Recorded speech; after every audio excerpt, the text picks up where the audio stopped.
Salam saudara-saudara, selamat pagi. Puji Tuhan, pada kesempatan pagi hari ini saya Sugeng MTH, penyuluh agama Kristen non-PNS Kota Salatiga yang bertugas di Kecamatan Sidomukti. Sungguh sangat berbahagia bisa bertemu kembali dengan Bapak Ibu saudara sekalian dalam acara Suluh Suara Penyuluh Kota Salatiga, hasil kerjasama antara penyelenggara Bimas Kristen Kementerian Agama Kota Salatiga dengan Radio Betani FM.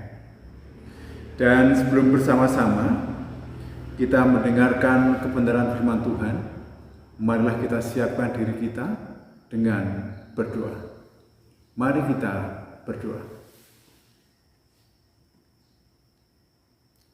Pada pagi hari Tuhan, kami sungguh mengucap syukur karena atas kasih dan rahmat-Mu, Engkau masih memberikan kesempatan pada kami untuk menikmati kehidupan kami pada hari ini. Dan terlebih Tuhan, pada kesempatan pagi hari ini, Engkau juga masih memberikan kesempatan pada kami untuk mendengarkan kebenaran firman. Engkau buka hati pikiran kami, dan biarlah benih-benih firman yang kami terima pada kesempatan pagi hari ini dapat tumbuh di dalam hati kami, dapat berbuah, dan dapat kami lakukan di dalam kehidupan kami sehari-hari. Tuhan Yesus, kami siap untuk mendengarkan firman. Doa ini hanya kami minta di dalam satu nama, Tuhan kami Yesus Kristus, yang hidup dari dulu, sekarang, sampai dengan selama-lamanya. Amin.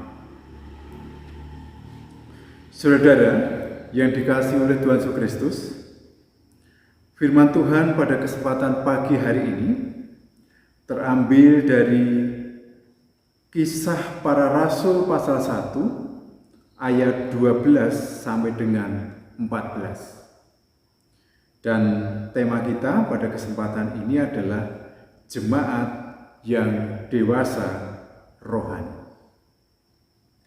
Baik, sebelum saya menyampaikan firman Tuhan pada kesempatan ini, saya akan membacakan Kisah Para Rasul pasal 1 ayat 12 sampai dengan 14. Demikianlah firman Tuhan. Maka kembalilah rasul-rasul itu ke Yerusalem dari bukit yang disebut Bukit Zaitun, yang hanya seperjalanan Sabat jauhnya dari Yerusalem. Setelah mereka tiba di kota, naiklah mereka ke ruang atas, tempat mereka menumpang.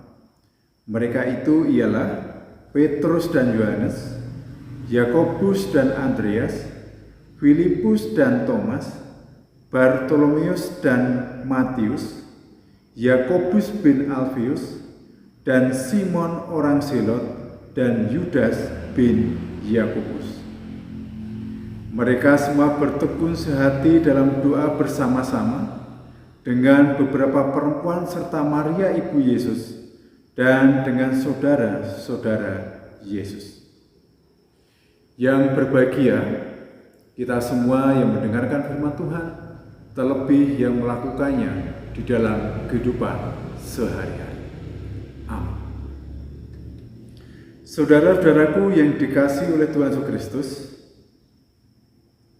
kalau kita membaca di dalam ayat-ayat sebelumnya, kita akan bisa tahu, kita bisa melihat ternyata bahwa Yesus sebelum terangkat ke surga, Dia berulang-ulang menampakkan diri kepada para rasul. Artinya bahwa Tuhan Yesus menampakkan beberapa kali kepada para rasul. Kepada para rasul, kalau kita melihat di dalam ayat 3, Ia menunjukkan dirinya dengan banyak tanda.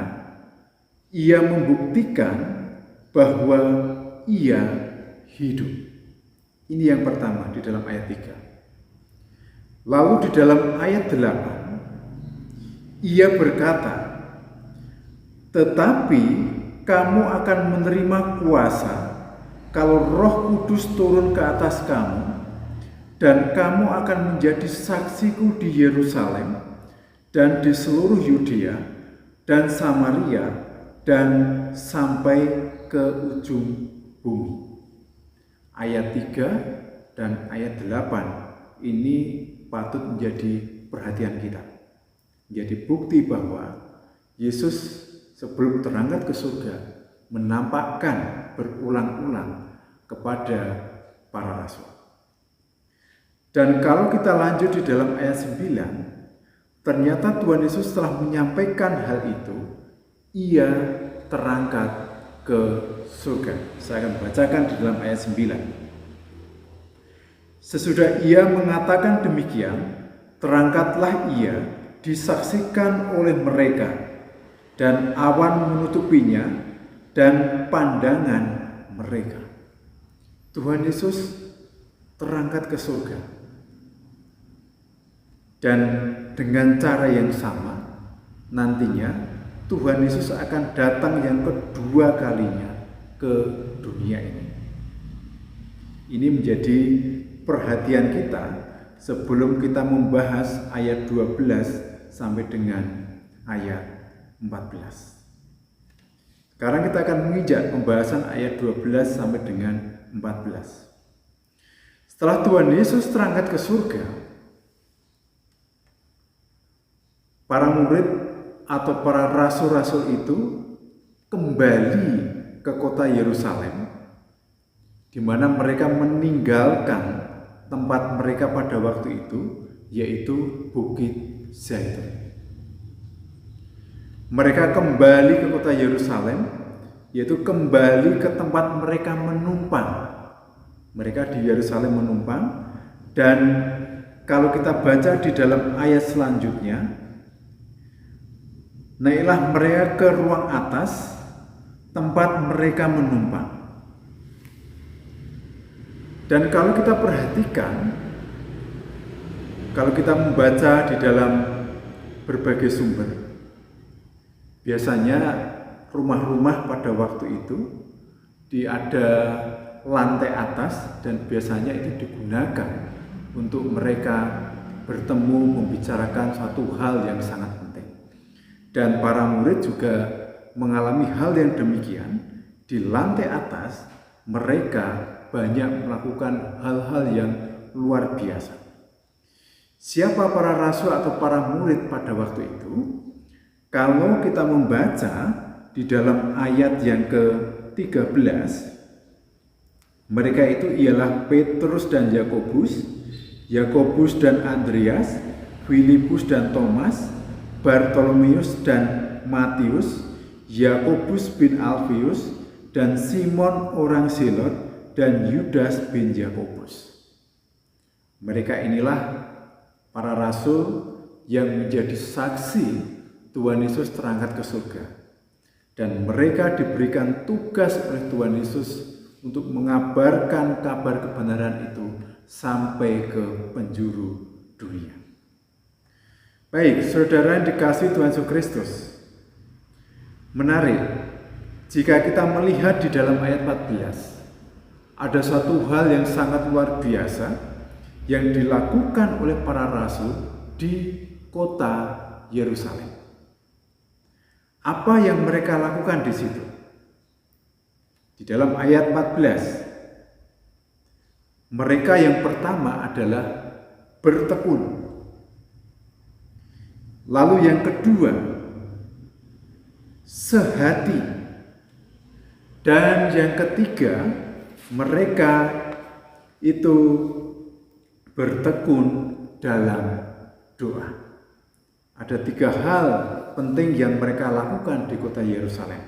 Yang pertama adalah bertekun, yang kedua adalah sehati, dan yang ketiga mereka bertekun dalam doa.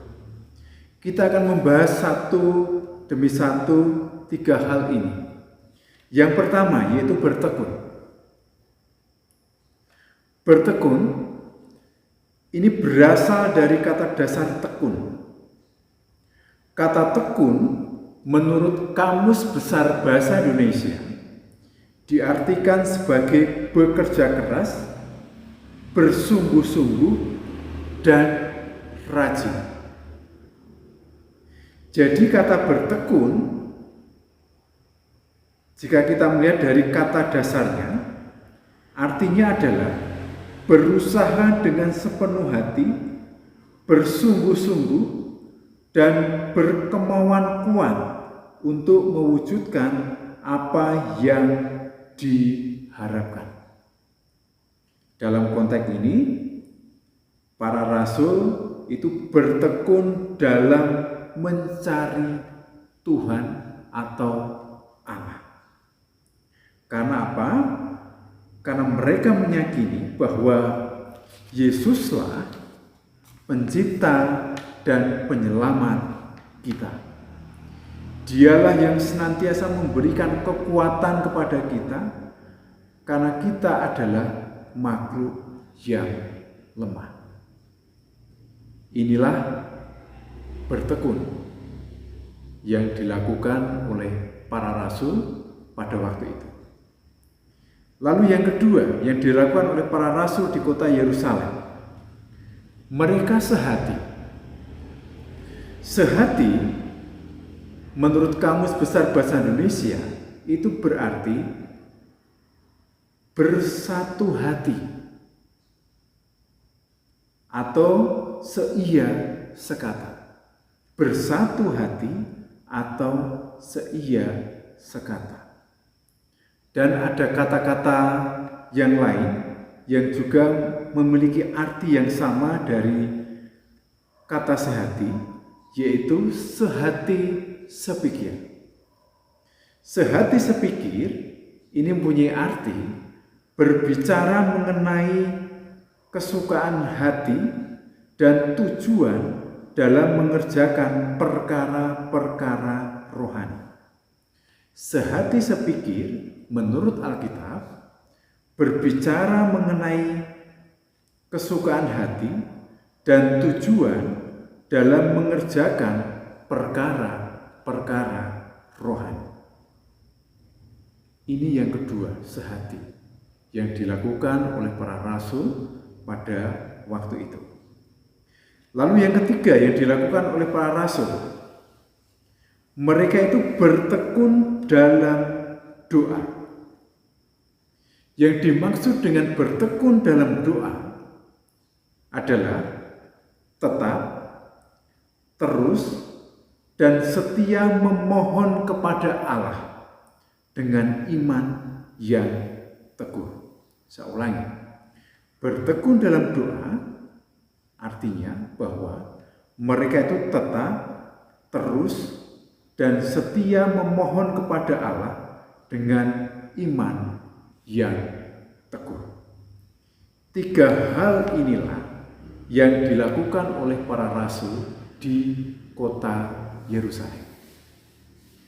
Jika kita melihat tiga hal ini, kita bisa menyimpulkan bahwa para rasul adalah umat atau jemaat yang dewasa secara rohani. Jika kita mengaca pada tiga hal yang mereka lakukan, mereka adalah umat atau jemaat yang dewasa secara rohani. Maka tidak mengherankan jika apa yang mereka perbuat, apa yang mereka lakukan itu selalu berhasil. Jumlah orang yang percaya pada Yesus tiap hari selalu ditambahkan, dan umat Tuhan pada waktu itu, khususnya di Yerusalem, mengalami pertumbuhan rohani yang sangat luar biasa. Mereka dewasa secara rohani. Dari apa yang dilakukan oleh para rasul pada waktu itu, ini menjadi pembelajaran pada kita. Ini juga menjadi bahan refleksi kita pada kesempatan pagi hari ini. Apakah kita pada saat ini masuk dalam kategori jemaat yang dewasa secara rohani? Saya menyadari betul Proses untuk menjadi dewasa secara rohani bukanlah sesuatu yang mudah.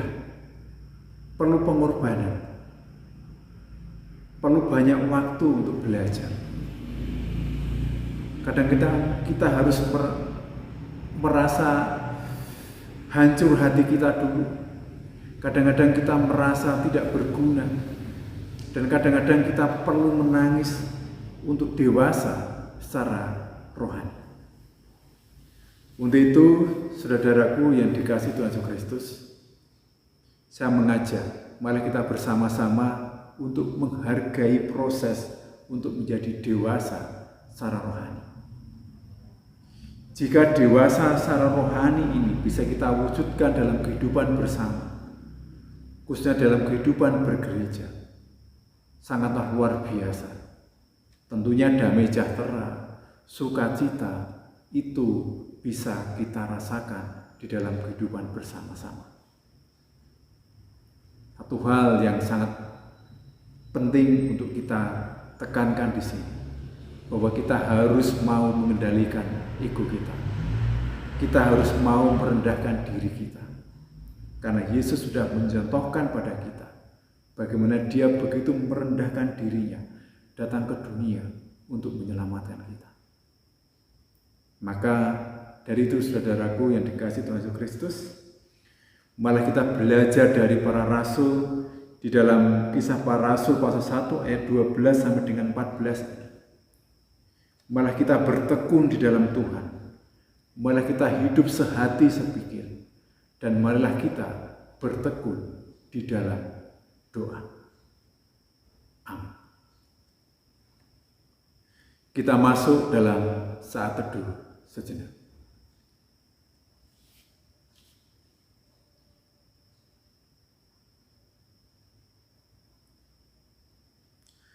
Tuhan Yesus, melalui firman-Mu pada kesempatan pagi hari ini, Engkau kembali mengingatkan kami, agar kami hidup bertekun untuk mencari Engkau, agar kami hidup sehati sepikir dengan saudara kami, agar kami bertekun dalam doa. Terima kasih Tuhan atas firman-Mu pada kesempatan ini. Dan kami mohon Tuhan, Engkau mampukan kami untuk menjalankan firman-Mu itu di dalam kehidupan kami sehari-hari.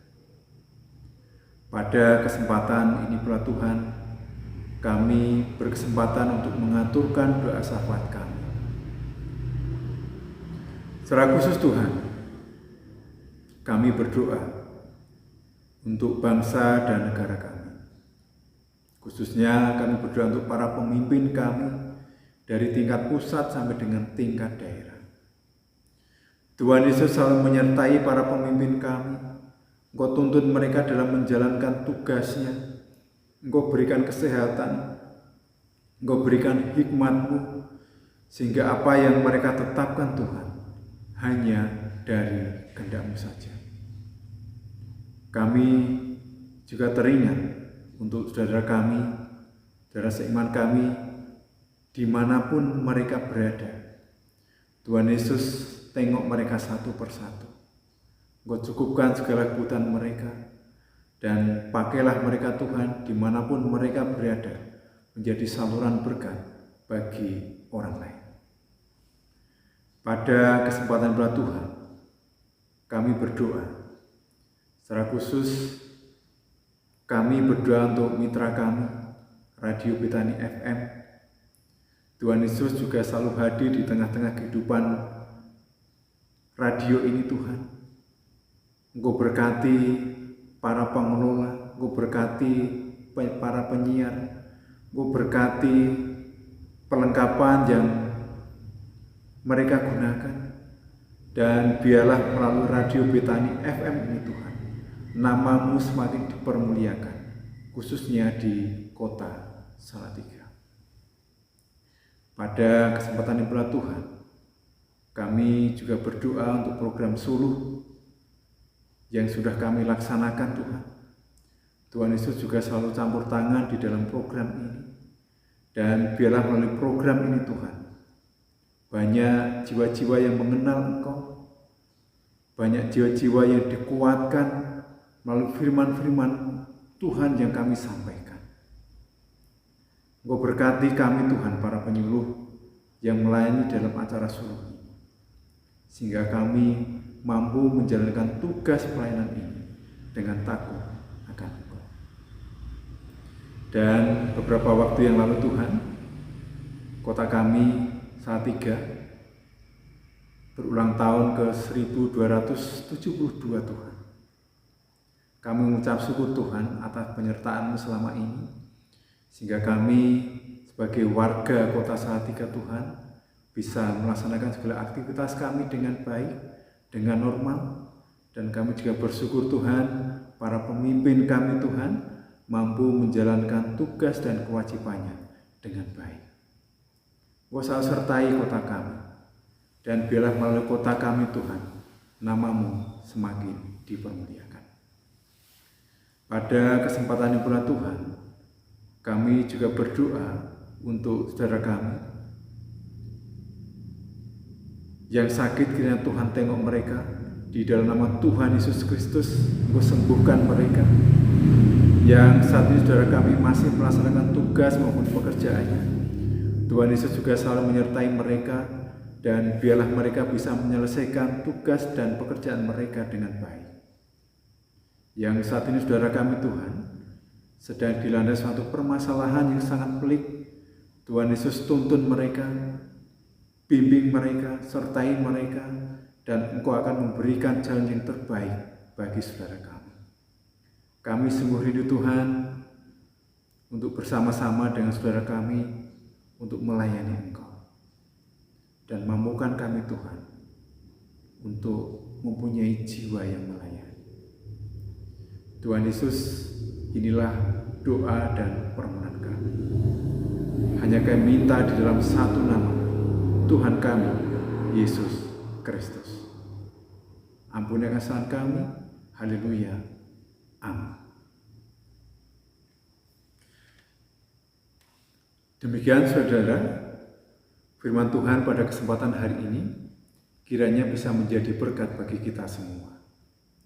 Dan pada kesempatan yang berbahagia ini, saya selaku bagian dari Kementerian Agama Kota Salatiga mengajak kita semua untuk selalu mematuhi protokol kesehatan, karena sampai dengan saat ini wabah COVID-19 belumlah berakhir. Untuk itu, mari kita bersama-sama tetap menjalankan protokol kesehatan itu dengan baik, dan jangan lupa untuk vaksin. Karena melalui vaksinasi, kekebalan kelompok akan segera terwujud. Kami meyakini dengan peran serta Bapak Ibu Saudara sekalian, wabah COVID-19 bisa kita perangi. Tetap sehat selalu. Tuhan Yesus memberkati kita semua. Amin.